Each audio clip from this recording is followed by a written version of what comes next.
हाँ, तो last lecture जो हम लोगों ने पढ़ा था ज्योग्राफी का, इसमें हम लोग भारत का भूगोल पढ़ रहे हैं और भारत के भूगोल के बढ़ने क्रम में हमने हिमालय की नदियां खत्म की थी।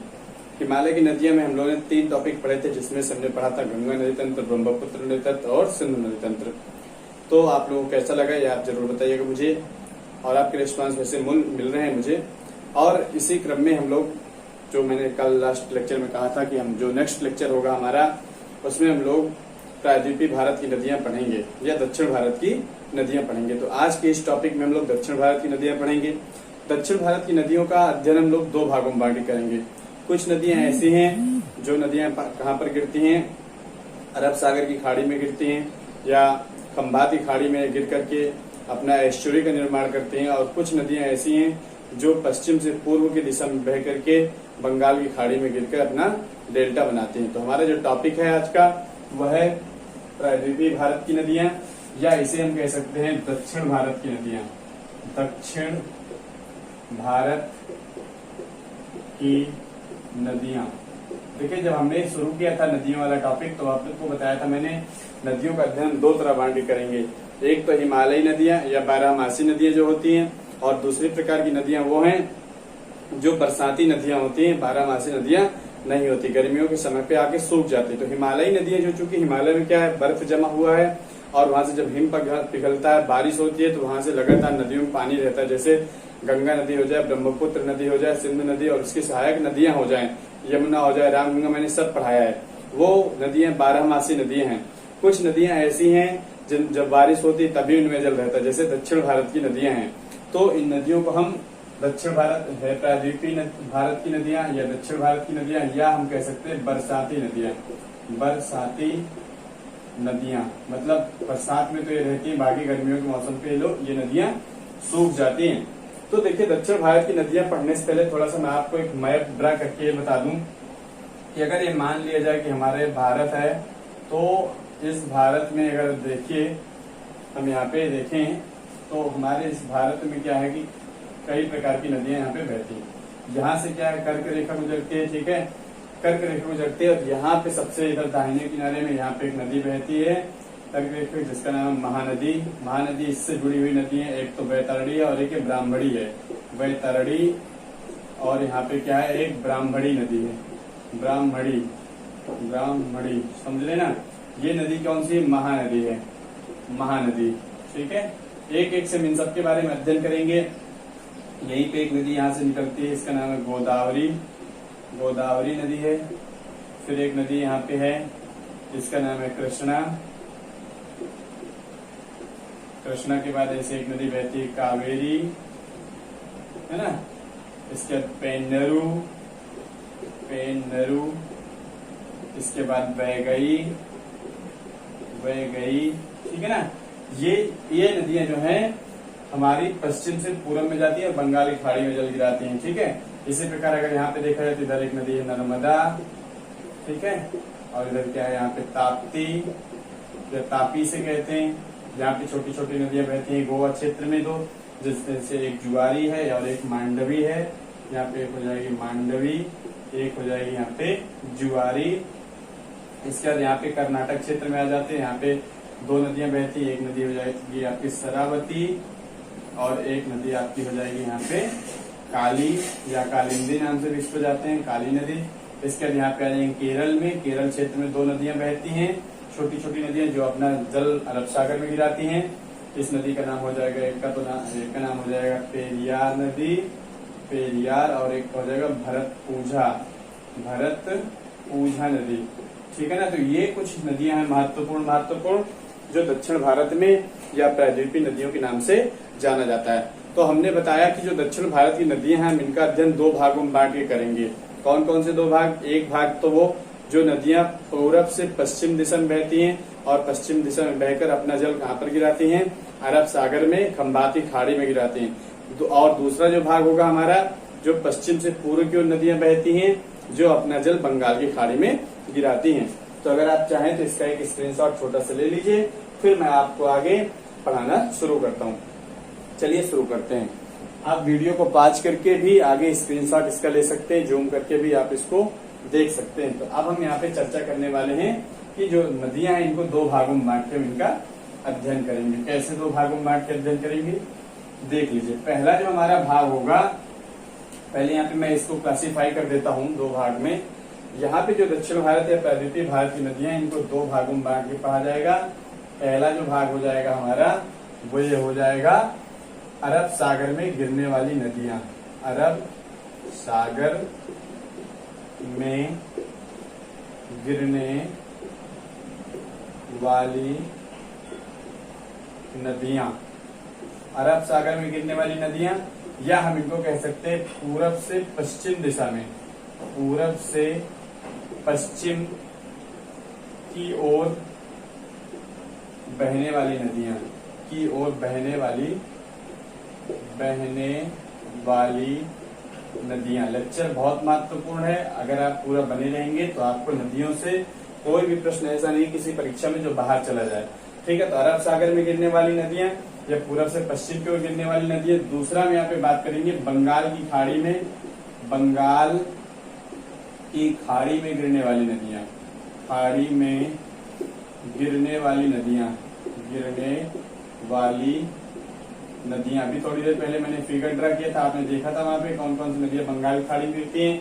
या हम इनको कह सकते हैं पश्चिम से पूरब में, पश्चिम से पूरब में बहने वाली नदियां, पूरब में बहने वाली नदियां, बहने वाली नदियां। अब देखिए एक बात मैं बता दूं, इससे पहले आपको मैंने कई बार एक्सप्लेन किया है कि जो हमारा पश्चिमी ढाल है ना, वो क्या है, ऊंचा है। ठीक है, ऊंचा होने की वजह से यहाँ पे जो ढाल है ना, बहुत तीव्र ढाल है, और हमारा पूर्वी ढाल जो है वो चौड़ा है, ज्यादा ऊंचा नहीं है।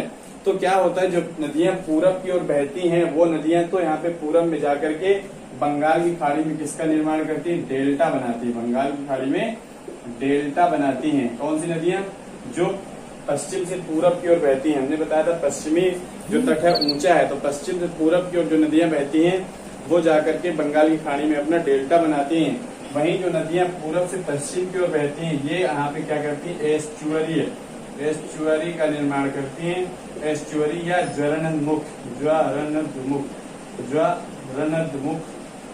ज्वलनोन्मुख का निर्माण करती है। एस्चुअरी या ज्वलनोन्मुख क्या होता है, या ज्वलनोन्मुख क्या होता है, जब कोई नदी डायरेक्ट उसका तीव्र ज्यादा होता है और डायरेक्ट नीचे चली जाती है और एक बहुत बड़े गड्ढे का निर्माण कर लेती है, तो उसको हम क्या कहते हैं, ज्वलनोन्मुख कहते हैं, ज्वलनोन्मुख कहते हैं। क्लियर है ना। तो ये बेसिक डिफरेंट है पश्चिमी और पूर्वी ढाल का। जो पूर्वी ढाल की नदियां होंगी वो डेल्टा बनाएंगी, जो पश्चिमी ढाल में होंगी वो ज्वलनोन्मुख का निर्माण करेंगे। पूरब की ओर बहने वाली नदियों की लंबाई अपेक्षाकृत अधिक है, पश्चिम की ओर बहने वाली नदियों की तुलना में उनकी लंबाई अधिक है। ठीक है ना। तो आप इसका भी एक स्क्रीनशॉट ले लीजिए या कॉपी से इसको जूम करके वीडियो लिख लीजिएगा। चलिए अब आगे बढ़ चलते हैं यहाँ पे थोड़ा सा।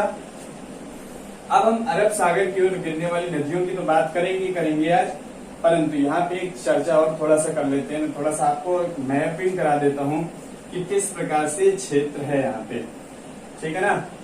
तो अगर देखा जाए कि ये जैसे हमने कहा ये मैप है हमारा कुछ इस प्रकार का, यहाँ से क्या होती है, यहाँ से कर्क रेखा गुजरती है और हमको पता है यहाँ पे क्या है, अरावली पर्वत श्रृंखला है। ठीक है, अरावली के बाद यहाँ पे है मेवाड़ का पठार है और यहाँ पे बुंदेलखंड का पठार। जब मैंने पठार बहुत अच्छे से पढ़ा है तो आपको बताया था। इधर आपको क्या है, विंध्याचल पर्वत श्रेणी और यहाँ पे क्या है, सतपुड़ा पर्वत श्रेणी। और इसके बाद का ये वाला जो पोर्शन है ना पूरा, ये दक्षिण भारत का पठार है, दक्कन का पठार के नाम से इसको हम जानते हैं, इस पूरे क्षेत्र को। ठीक है ना। तो ये आप देख लीजिए, यहाँ पे अरावली है, यहाँ मेवाड़ का पठार है, यहाँ पे क्या हो जाएगा, बुंदेलखंड का पठार हो जाएगा, ये आपकी विंध्याचल पर्वत श्रृंखला हो जाएगी, ये आपकी सतपुड़ा हो जाएगी, ये प्लेटू साउथ इंडियन प्लेटू हो जाएगा। तो यहाँ पे दक्षिण भारत का पठार हो जाएगा, दक्षिण भारत का ये दंडकारण्य पठार, दक्षिण भारत के पठार। मैंने बहुत अच्छे से इसको आपको एक्सप्लेन किया है। अब यहाँ पे देखना है हमको, जो हम प्रायद्वीपीय नदियों के बारे में जान रहे हैं, अध्ययन कर रहे हैं, दक्षिण भारत की नदियां। तो आज की जो हमारी लेक्चर होने वाला है मेनली वो किस बात पे होने वाला है, ये दक्षिण भारत का पठार है हमारा। ठीक है ना। आज का जो हमारा लेक्चर होने वाला है वो अरब सागर में गिरने वाली नदियों पर होने वाला है। तो हमारा जो आज का टॉपिक क्या होगा, वो होगा अरब सागर में गिरने वाली नदियां, गिरने वाली नदियां, अरब सागर में गिरने वाली नदियां, या खंभात की खाड़ी में, खंभात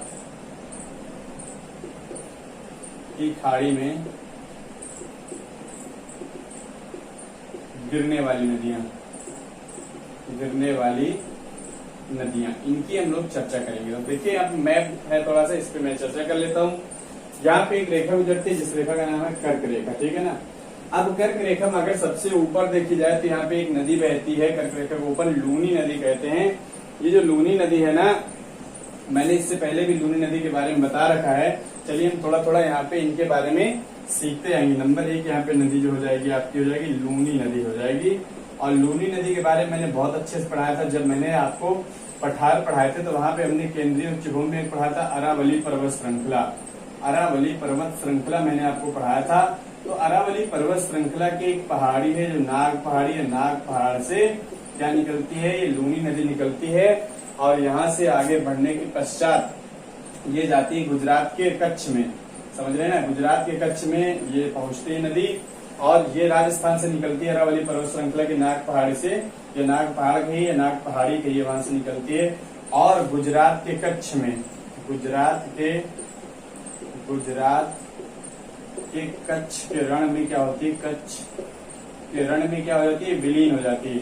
और यहाँ पे गुजरात में दलदल भूमि का निर्माण करती है, दलदल भूमि का, दलदल भूमि का निर्माण करती है,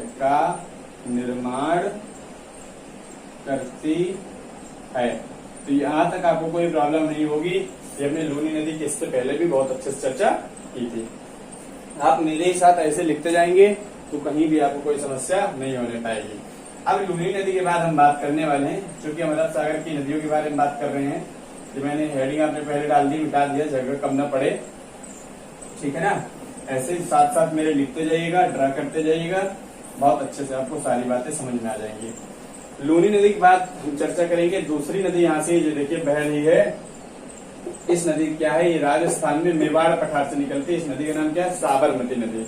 तो हमारे यहाँ पे दूसरी नदी क्या हो जाएगी, साबरमती, साबरमती। देखिए ये प्रश्न सबसे पहले उठता है कि ये नदी कहाँ से निकलती है, किन राज्यों में बहती है। तो साबरमती जो नदी है ये राजस्थान में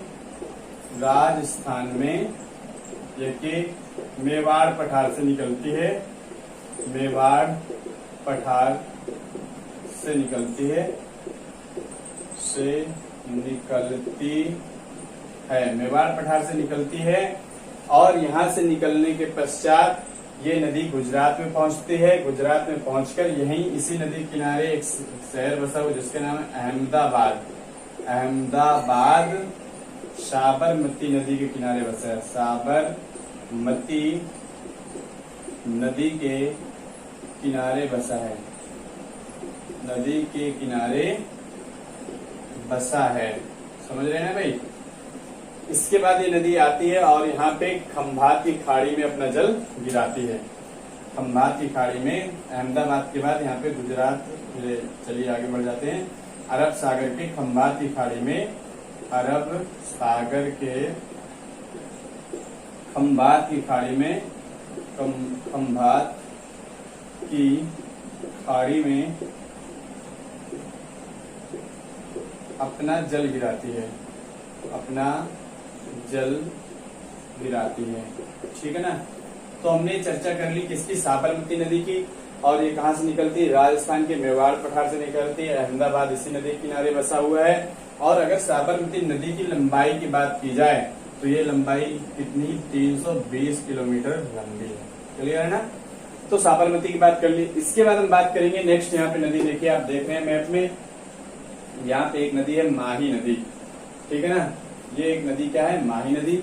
ये नदी क्या है, विंध्याचल पर्वत श्रेणी के, ठीक है ना, मध्य प्रदेश में विंध्याचल पर्वत श्रेणी से निकलती है माही नदी। और ये इस नदी की विशेषता क्या रहेगी, बहुत इंपॉर्टेंट नदी, मैं यहाँ पे लिख दे रहा हूँ। दूसरी नदी यहाँ पे आपकी तीसरी जो हो जाएगी, अरब सागर में जल गिराने वाली, इस नदी का नाम क्या हो जाएगा, माही।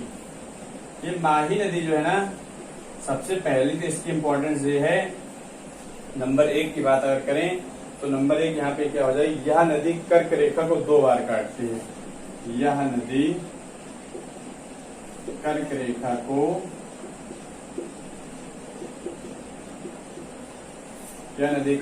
को 2 बार काटती है। 2 बार काटती है, पहली विशेषता इसकी हो गई।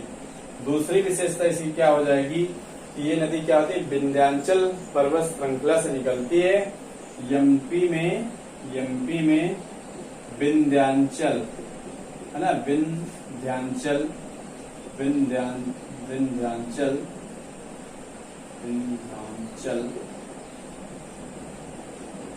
पर्वत श्रेणी से या पर्वत श्रृंखला से, विंध्याचल पर्वत श्रेणी से निकलती है।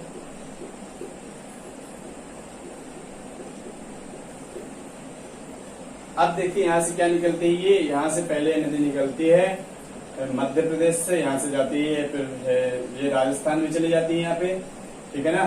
राजस्थान से निकल के फिर यहाँ पे क्या होती है, गुजरात में चली जाती है, और गुजरात में जाकर के फिर से वही प्रश्न उठता है कि खंबाती खाड़ी में जाकर के अपना जल या गिरा देती है या एस्चुरी का निर्माण करती है, ठीक है ना। तो हमने यहाँ पे इतनी बात कर ली कि माही नदी की बात कर ली। माही नदी की जो लंबाई है, इस नदी की लंबाई है 553 किलोमीटर। इसकी लंबाई कितनी हो जाएगी, 553 किलोमीटर हो जाएगी। इंपॉर्टेंट प्रश्न है कि कौन सी नदी कर्क रेखा को 2 बार काटती है, तो आपका जवाब क्या होगा, माही नदी हो जाएगी। विंध्याचल पर्वत श्रृंखला से निकलती है और यहाँ पे मध्य प्रदेश से निकलने के बाद यहाँ पे जाती है, ये यहाँ पे निकल के जाती है, फिर महाराष्ट्र में भी थोड़ा सा पोर्शन इसका है और ये पे गुजरात में चली जाती है। क्लियर। अब हम बात करेंगे जो सबसे महत्वपूर्ण है, दक्षिण भारत में, प्रायद्वीपीय भारत में बहने वाली, अरब सागर में जल गिराने वाली जो सबसे महत्वपूर्ण नदी है, इस नदी की चर्चा करने जा रहे हैं। तो आप सोच रहे हैं कौन सी ऐसी नदी है, तो यहाँ पे नदी है जिसका नाम है नर्मदा। चलिए यहाँ पे इसको रफ कर लेते हैं और फिर हम नर्मदा नदी के बारे में चर्चा करेंगे। देखिए पूरा आप अच्छे से देखिए, और मैंने भूगोल पूरा पढ़ाने का आपसे वादा किया है और एक क्रम से मैं पढ़ा रहा हूँ लगातार। ये आज 20वां लेक्चर होगा, एक भी दिन ऐसा नहीं बीता जिस दिन कोई लेक्चर ना हुआ हो।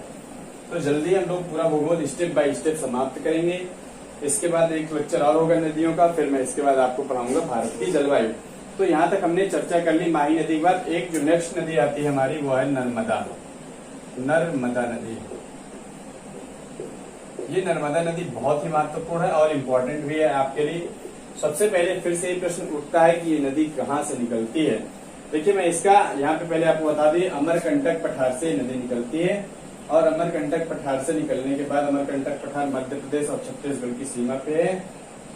यहाँ से नदी होते हुए पहले जाती है, थोड़ा सा महाराष्ट्र में भी जाती है, महाराष्ट्र के बाद गुजरात जाती है, गुजरात के बाद यहाँ पे आ जाती है सूरत है, गुजरात में भड़ौज के पास अपना जो यहाँ पे एस्चुरी का निर्माण करती है। तो चलिए हम क्या करते हैं, इस नदी का पूरा एक फ्लो चार्ट भी ड्रा कर लेते हैं।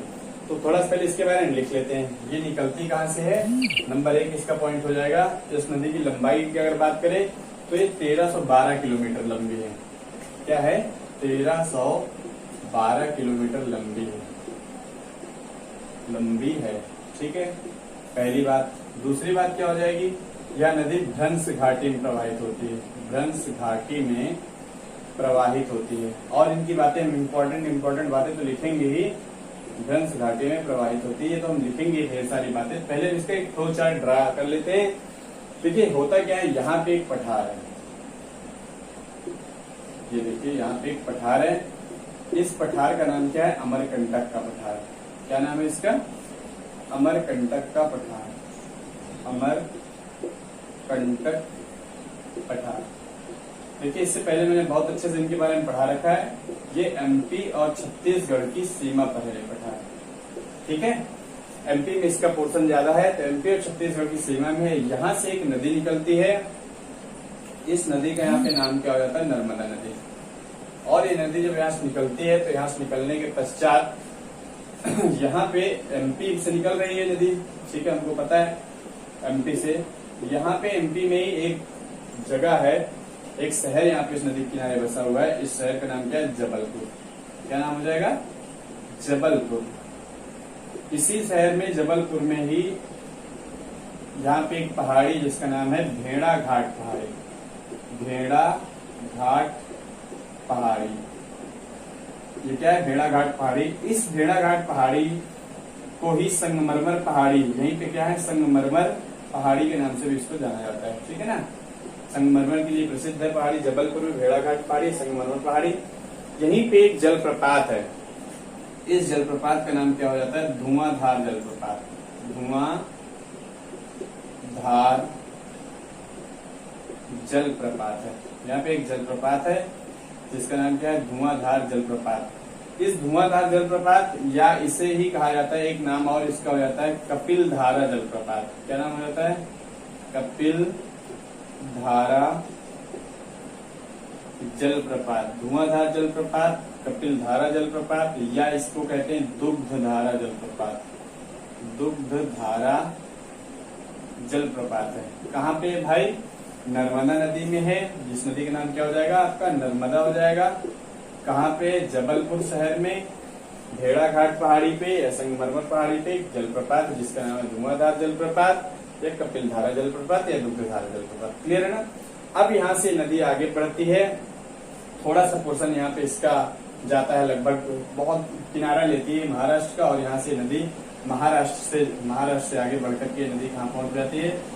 आपको हो सकता है कि अन्य किताबों ना मिले। यहाँ से जब महाराष्ट्र पहुंचती है नदी गुजरात में पहुंच जाती है। गुजरात में इस नदी पे एक बांध स्थित है।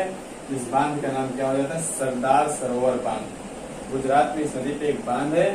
इस बांध का नाम क्या हो जाएगा? सरदार सरोवर बांध। आपसे प्रश्न पूछा जाएगा सरदार सरोवर बांध कहाँ पे निर्मित है, किस नदी पे निर्मित है, तो आप बताओगे नर्मदा नदी पे गुजरात में एक बांध निर्मित है जिसका नाम है सरदार सरोवर बांध।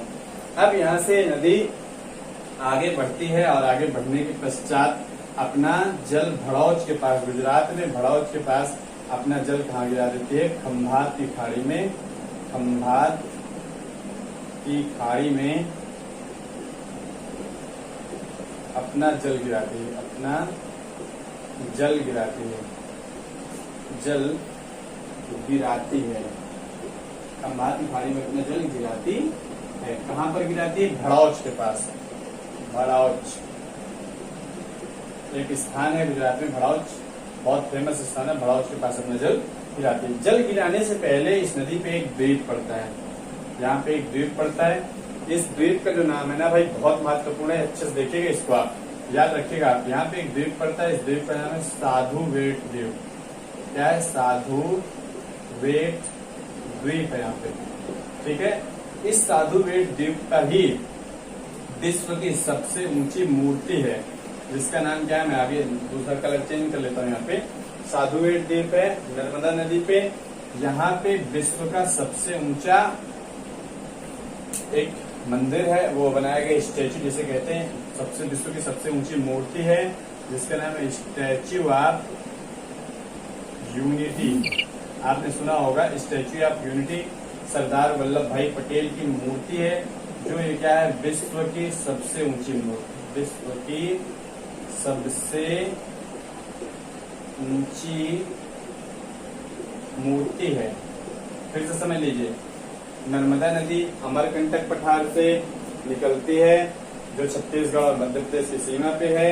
यहीं पे एक शहर है जबलपुर, एमपी में जबलपुर में भेड़ाघाट पहाड़ी, यहाँ धुआंधार जलप्रपात या कपिल धारा जलप्रपात या दुग्ध धारा जलप्रपात है। यहाँ से नदी गुजरात में पहुंचती है जहाँ पे सरदार सरोवर बांध निर्मित है। वहां से नदी आगे बढ़ती है, अपना जल खंभात की खाड़ी या अरब सागर में अपना जल गिराने से पहले यहाँ पे एक द्वीप है जिसका नाम है साधु वेट द्वीप। इस साधु वेट द्वीप पे स्टैच्यू ऑफ यूनिटी है जो विश्व की सबसे ऊंची मूर्ति है। तो बताइए यहाँ तक क्लियर हुई कि नहीं बात? आशा करते हैं यहाँ तक आपको सब क्लियर हो गया होगा। फिर भी अगर कहीं कोई क्वेश्चन होगा तो आप जरूर मुझसे कमेंट करके पूछिएगा। अब हम लोग बात करेंगे, आप चाहें तो इसका स्क्रीनशॉट ले लीजिए या तो आप इसको जूम करके ऐसे ही मेरे साथ बनाते जाइएगा, लिखते जाइएगा। हमने यहाँ पे नर्मदा नदी की बात कर ली। अब देखिए जो मैंने बताया कि यह नदी क्या है, कितनी लंबी है और घन से घाटी में प्रवाहित होती है।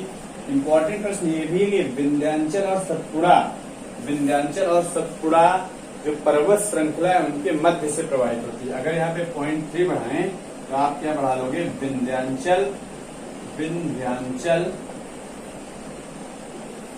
विंध्याचल और, है ना, विंध्याचल और सतपुड़ा पर्वत श्रृंखलाओं के मध्य रहती है। पर्वत श्रृंखलाओं के मध्य प्रवाहित होती है। मध्य प्रवाहित होती है। ये मध्य प्रवाहित होती है। विंध्याचल और सतपुड़ा पर्वत श्रृंखलाओं के मध्य प्रवाहित होती है। ठीक है ना, हमने इसकी बहुत अच्छे से चर्चा कर ली नर्मदा नदी की। अब हमारी जो नेक्स्ट नदी आती है वो आती ताप्ती नदी। ठीक है ना, ताप्ती नदी है, यहाँ से दक्षिण भारत का पठार यहाँ से शुरू है, आपको पता है, और इस दक्षिण भारत का पठार और ऊपर यहाँ पे सतपुड़ा पर्वत श्रृंखला है। तो यहाँ पे जो ये ताप्ती नदी है, ताप्ती नदी सतपुड़ा और दक्षिण भारत पठार के मध्य से बहती है। ठीक है, चलिए इसके बारे में हम लोग थोड़ा सा चर्चा कर लेते हैं विस्तृत ढंग से। नर्मदा नदी हो गई, इसके बाद हम बात करेंगे ताप्ती नदी की। बहुत अच्छे से क्लियर हो रहा होगा आपको, और स्टेप बाय स्टेप हम लोग सीख रहे हैं, और आशा करते हैं कि परीक्षा में कोई भी प्रश्न छूटने ना पाए यहाँ से हमारी नदियों से संबंधित। आप मुझे कमेंट जरूर करा करिए, बताया करिए क्या आपकी समस्या है। नर्मदा के बाद हम बात करेंगे ताप्ती नदी की, जिसको तापी या ताप्ती के नाम से भी जाना जाता है। ठीक है ना, पहला प्रश्न यही उठता है कि नदी कहाँ से निकलती है, कितनी लंबी है। ताप्ती नदी की जो लंबाई है ये 724 किलोमीटर है। कितना है, 724 किलोमीटर लंबाई है। और ये नदी कहाँ से निकल रही है, एमपी के, ठीक है ना, एमपी में सतपुड़ा श्रेणी से निकलती है। यहां से लिखेंगे नंबर 2, मध्य प्रदेश में सतपुड़ा श्रेणी में, सतपुड़ा श्रेणी के, सतपुड़ा श्रेणी, बैतूल का पठार है यहाँ पे, बैतूल, सतपुड़ा एमपी में सतपुड़ा श्रेणी के बैतूल पठार से, बैतूल पठार से निकलती है। ठीक है ना, बैतूल पठार से निकलती है। ठीक है भाई, एमपी में सतपुड़ा श्रेणी के बैतूल पठार से ये नदी निकलती है। कौन सी नदी की बात कर रहे हैं, ताप्ती नदी की। ताप्ती नदी की इसकी लंबाई कितनी, 724 किलोमीटर है। इसके बाद ये नदी कहाँ जाती है, महाराष्ट्र में जाती है, थोड़ा सा पोर्शन अपने ले जाती है। महाराष्ट्र के बाद ये नदी कहाँ चली जाती है, गुजरात में चली जाती है। और गुजरात के सूरत में, यहाँ पे अगला पॉइंट हो जाएगा, सूरत इसी नदी के मुहाने पर है। सूरत जो है, सूरत इसी नदी के मुहाने पर स्थित है। मुहाने पर स्थित है। मुहाना क्या होते हैं, मतलब कि नदी का एक किनारा जहां से नदी समाप्त होने वाली होती है। ठीक है, तो सूरत इसी नदी के मुहाने पर स्थित है। देखिए, अगर हम इसका थोड़ा सा डायग्राम बनाने का प्रयास करें तो मान लीजिए कि ये यहाँ पे सतपुड़ा श्रेणी के यहाँ से निकल रही है, बैतूल पठार से नदी निकल रही है, बैतूल पठार से, और यहाँ से मान लीजिए नदी निकल रही है, ऐसे महाराष्ट्र में जाएगी, पहले एमपी, यहाँ से फिर कहाँ चली जाएगी, एमएच में चली जाएगी, और फिर यहाँ से क्या होती है, गुजरात में जाती है। गुजरात में जाने से पहले यहाँ पे गुजरात में ही यहाँ पे एक परियोजना है जिसका नाम है उकाई परियोजना। उकाई परियोजना, यहाँ पे मैं परियोजना भी नदियों के साथ ही पढ़ाते चल रहा हूँ आपको। उकाई परियोजना है, और इसके बाद यहाँ पे इसके मुहाने पे एक शहर है जिसका नाम है सूरत, और अंत में ये नदी कहाँ जाती है, खंबात की खाड़ी में अपना जल गिरा देती है और एस्चुरी का निर्माण करती है। तो हम लोगों ने अब तक बड़ी बड़ी नदियों के बारे में अध्ययन कर लिया। अब हम क्या करेंगे, दक्षिण भारत की कुछ छोटी छोटी नदियों के बारे में चर्चा करने वाले हैं। तो चलिए शुरू करते हैं, कुछ छोटी नदियों के बारे में बात करेंगे यहाँ से। अब हम लोग यहाँ से पहुंच चुके हैं दक्षिण भारत का जो पठार है वहां पे। यहाँ पे देखिए सबसे किनारे में पहले ये जो क्षेत्र है आपका, ये वाला क्षेत्र, ठीक, ये वाला क्षेत्र गोवा का क्षेत्र है। इस गोवा के क्षेत्र में दो छोटी छोटी नदियां बहती हैं, एक का नाम है मांडवी और एक का नाम है जुआरी। ठीक है ना, यहाँ पे जो मांडवी इसकी लंबाई कम है और जुआरी की लंबाई ज्यादा है। ठीक है ना, ये छोटी नदी। अच्छा देखिए, यहाँ पे जब हमने इनके बारे में पढ़ा था, नर्मदा और ताप्ती के बारे में, तो इनसे संबंधित कुछ महत्वपूर्ण प्रश्न भी बनते हैं। मैं पहले उन प्रश्नों का यहाँ पे चर्चा करा देता हूँ। तो नर्मदा और ताप्ती संबंधित सबसे पहला प्रश्न तो ये बढ़ता है, नर्मदा जो है, नर्मदा के बारे में, नर्मदा और ताप्ती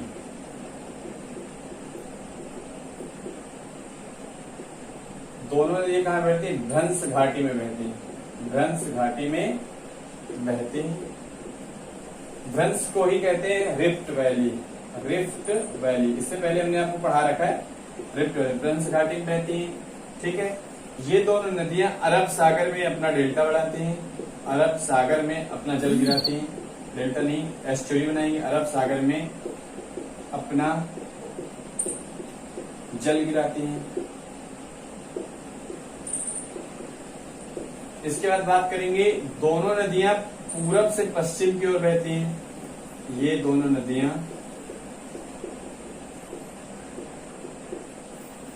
पूरब से पश्चिम की ओर बहती हैं, पश्चिम की ओर प्रवाहित होती हैं।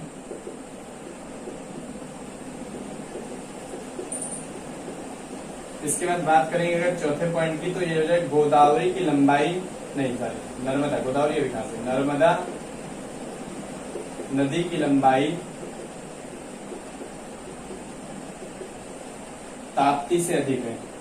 ताप्ती से अधिक है। तो ये कुछ महत्वपूर्ण प्रश्न हो गए जो नर्मदा और ताप्ती से संबंधित। देखिए भ्रंश घाटी क्या होती है, मैंने बताया था, जब दो चट्टानों के बीच का स्थान या दो पठार के पर्वतों के बीच का स्थान क्या हो जाता है, यहाँ पे एक पर्वत है और यहाँ पे एक पर्वत है।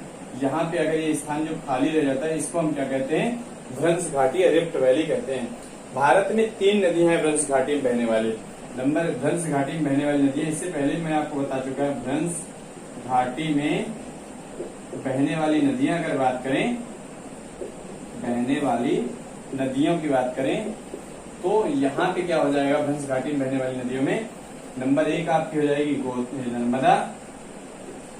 नर्मदा, नंबर 2 ताप्ती, नंबर 3 क्या हो जाएगी? दामोदर नदी, जो अपना जल हुगली में गिराती है। मैंने इनके बारे में बताते हैं, भ्रंश घाटी में बहने वाली नदी है। अब इसके बाद देखिए यहाँ पे प्रश्न कैसे उठेगा, इतना आप पहले कॉपी कर लीजिए, फिर मैं आपको यहाँ पे क्वेश्चन बता रहा हूँ कौन कौन से क्वेश्चन उठने वाले हैं।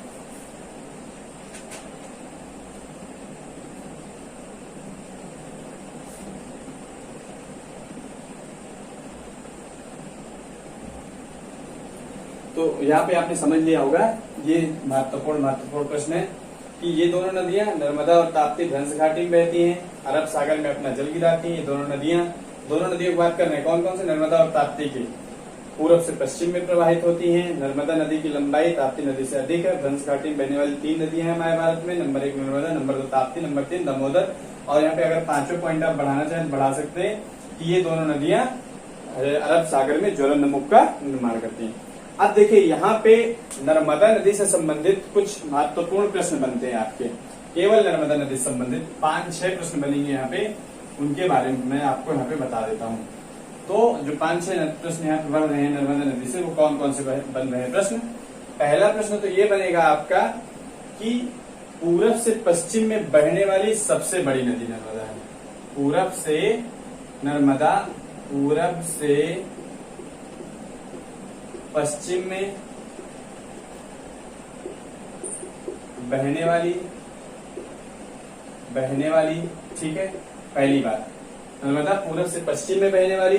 दूसरी बात भ्रंश घाटी में बहने वाली। तीसरी बात अरब सागर में जल गिराने वाली।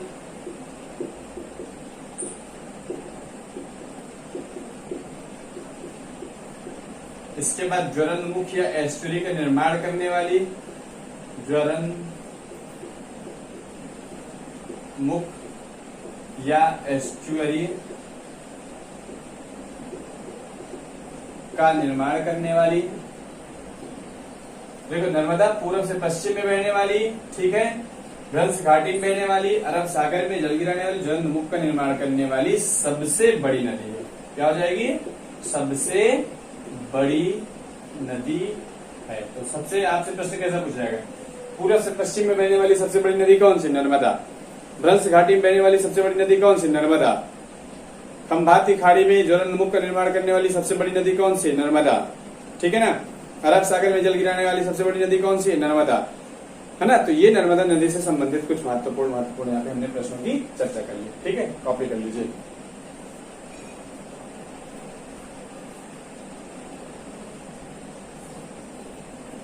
तो ये जो होगी ज्वलंतमुख एस्चुरी का निर्माण करने वाली सबसे बड़ी नदी। कहाँ की सबसे बड़ी नदी? भारत की सबसे बड़ी नदी।